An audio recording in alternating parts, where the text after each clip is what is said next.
کسی دور دراز سلطنت پر ایک بادشاہ نمرود حکومت کرتا تھا جو صرف اپنی تعریف سننا چاہتا تھا۔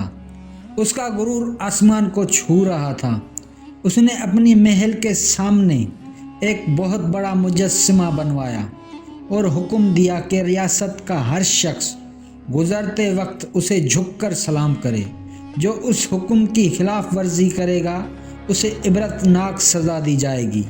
لوگ ڈر کے مارے روزانہ سر جھکاتے، لیکن دل ہی دل میں اس ظالم کو برا بھلا کہتے۔ ایک دن کی بات ہے جب بادشاہ اپنے محل کی بالکنی میں کھڑا یہ نظارہ دیکھ رہا تھا۔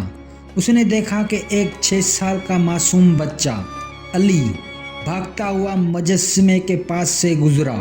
اس نے نہ تو اپنا سر جھکایا اور نہ ہی کوئی خوف دکھایا۔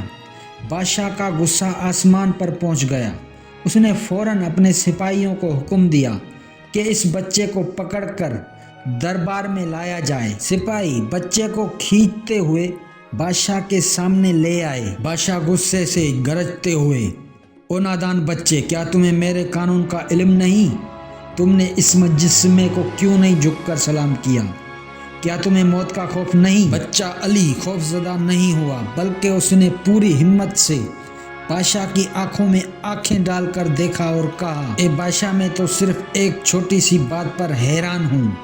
میں روز دیکھتا ہوں کہ ایک چھوٹا سا مٹی کا گھڑا جو کنویں سے پانی بھرتا ہے، وہ ایک بہت بڑے پتھر پر بنے مجسمے کو جھک کر سلام کر رہا ہے، لیکن وہ مجسمہ تو نہ بولتا ہے، نہ دیکھتا ہے اور نہ ہی ہماری سنتا ہے۔ آپ یہ بتائیں کہ اگر اس مجسمے میں زندگی نہیں ہے تو اسے سلام کرنے کا کیا فائدہ؟ بچے کی معصومیت اور اس کے سوال میں چھپی سچائی نے دربار میں موجود سب لوگوں کو ہلا دیا۔ بادشاہ نمرود اپنے تخت پر بیٹھ کر سوچنے لگا۔ اسے پہلی بار احساس ہوا کہ وہ صرف ایک پتھر کی پوجا کروا رہا تھا اور اپنے غرور میں کتنا اندھا ہو چکا تھا۔